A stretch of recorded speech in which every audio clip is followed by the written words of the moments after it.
आज आपल्याला बनवायचा आहे गव्हाच्या पिठाचा खूप सारे पदर सुटलेला पराठा।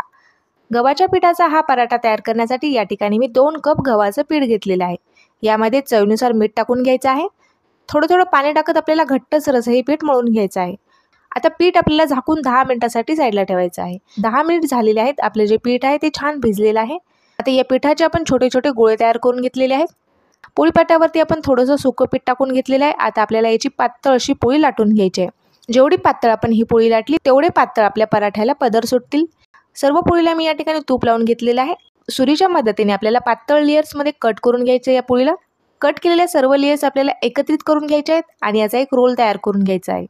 अशा पद्धतीने आपण एक रोल तयार करून घेतलेला आहे। थोडंसं सुकं पीठ लावून आपल्याला हे लाटून घ्यायचं आहे। थोडासा जाड आपल्याला हा पराठा लाटून घ्यायचा आहे। आपण हा पराठा लाटून घेतलेला आहे। आता आपल्याला हा पराठा भाजून घ्यायचा आहे। मध्यम आचेवरतीच आपल्याला हा पराठा भाजून घ्यायचा आहे। मध्यम आचेवरती पराठा भाजल्यामुळे आपल्या पराठ्याला छान पदर सुटतील। तूप लावून आपण पराठा दोन्ही बाजूने छान भाजून घेतलेला आहे। पराठ्याला पदर देखील खूप सुटलेले आहे, बघू शकता तुम्ही। हे पदर मोकळे करण्यासाठी आपल्याला अशा पद्धतीने हाताने